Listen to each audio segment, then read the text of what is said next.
ఈరోజు మనం ఆలూరు తాలూకా సంబంధించినటువంటి ప్రాజెక్టు వేదవతి ఎత్తిపోతల ప్రాజెక్టుకు సంబంధించినటువంటి సమస్యపై ప్రభుత్వం దృష్టికి తీసుకురావాలనేటువంటి సంకల్పంతో రేపు బుధవారం 23/4/25 తేదీన ఒక ధర్నా కార్యక్రమాన్ని చేపట్టడం జరిగింది.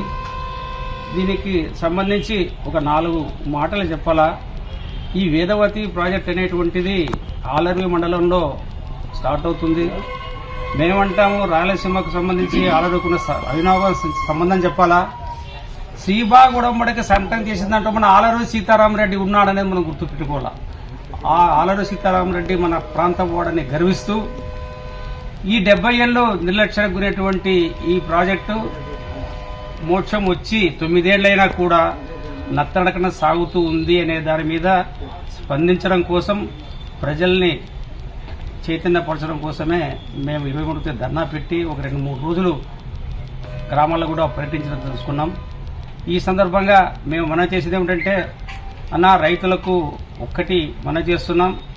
మనం వచ్చిన నీళ్ల కోసం కొట్లాడుతున్నాం కానీ ఎక్కువ నీళ్లు తెచ్చుకోవడానికి ప్రయత్నం చేయడం లేదు. అది మనం చేయాల్సిన పని. ఇక్కడ అసందర్భం కాదు. అసలు నీళ్లు ఎట్లా వస్తాయి మనకు? నీళ్లు వాన తప్ప ఇంకా దేని మూలంగా రావు. ఆ వచ్చిన వాన నీళ్లు ఒకప్పుడైతే బావుల్లో వంకలు ఉండేటివి, ఇప్పుడు బావులు పోయినాయి, బోరుబావులు వచ్చినాయి, చెరువులు పోయినాయి, పెద్ద ప్రాజెక్టులు వచ్చినాయి. కాబట్టి ఇప్పుడు నీటి వాడకము, నీటి మీద అవగాహన రైతులు పెరిగింది. కాబట్టి నీటి ఉపయోగించుకునే దానికి ఎంత ఆసక్తి ఉన్నా నీటి లభ్యత తగ్గుతూ ఉంది. ఆ లభ్యత కోసం ఈరోజు కొన్ని వందల టీఎంసీలు సముద్రాల పాలవుతున్న విషయం చూస్తూనే ఉన్నాం. ముఖ్యంగా మన రాయలసీమకు సంబంధించి మనం పై భాగాన ఉన్నాం. ఎక్కడ చక్కరవల కంటే పై భాగం ఉన్నాం, కర్ణాటక అంటే మధ్యలో ఉన్నాం. మధ్యలో త్రిశంకు స్వర్గం ఇది. పైనేమో వాడుకుంటాడు, కిందనేమో వీళ్ళు మంచి మాటలు చెప్పి కిందికి తీసుకుపోతున్నారు. కాబట్టి మేము కూడదంటే రాయలసీమ ప్రజల ఐక్యత లోపించింది అనేటువంటిది మాకు ప్రధానంగా కనబడుతుంది. కాబట్టి ప్రజలను ఐక్యం చేయడానికే ఈ ధర్నా కార్యక్రమం ఉద్దేశించి ఈ ధర్నా మొత్తం రాయలసీమ సాగునీటి సాధనా సమితి ఆధ్వర్యంలో 4 జిల్లాల్లో చెప్పడంతో నంద్యాల కేంద్రంగా మేము 31 తేదీన సిద్ధేశ్వరంలో బ్రహ్మాండమైన వార్షికోత్సవం జరుగుతుంది. వాళ్ళు కూడా ఇందులో పాల్పంచుకుంటారు.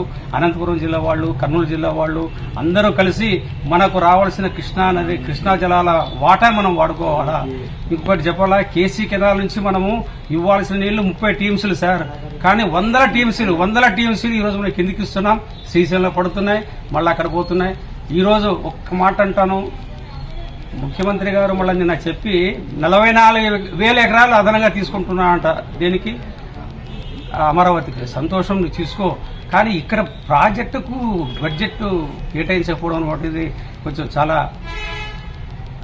శోచనీయ విషయమని భావిస్తూ మనకు ముఖ్యమంత్రులు జగన్ గారు ముఖ్యమంత్రి, బుగ్గన రాజేంద్ర ఫైనాన్స్ మినిస్టర్, ఇప్పుడేమో ఈయనేమో చంద్రబాబు ముఖ్యమంత్రి, పయ్యవల కేశవ్ ఆర్థిక మంత్రి.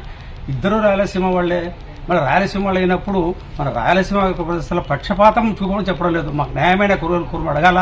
దీనికి బడ్జెట్ లేకుంటే ఖచ్చితంగా ప్రత్యేక నిధులు విడుదల చేయాలా, అవసరమైతే ఇది విపత్తు కింద ప్రకటించాలని చెప్పేసి డిమాండ్ను ఈ ప్రాంత ప్రజలు గళమెత్తి చేస్తే ఖచ్చితంగా ప్రభుత్వాలు దిగి వస్తాయి అనేటువంటిది వాస్తవం. కాబట్టి ఈ కార్యక్రమం విజయవంతం చేయాలని మా ఆశ. కనీసం ఒక 2,000 మంది కనుక రేపు రాగలిగితే ఖచ్చితంగా ప్రభుత్వాలు స్పందిస్తాయి అని చెప్పేసి రైతులు మనవి చేసుకుంటూ, ఈనాడు మేము వచ్చినందుకు ఇక్కడ ఆదరించి ఈ కార్యక్రమానికి సహకరించినటువంటి ప్రింట్ మీడియా మిత్రులు, అదేవిధంగా ఎలక్ట్రానిక్ మీడియా మిత్రులందరికీ కూడా ధన్యవాదాలు తెలుపుకుంటూ ముగిస్తున్నాను. నా పేరు ఆదినారాయణ.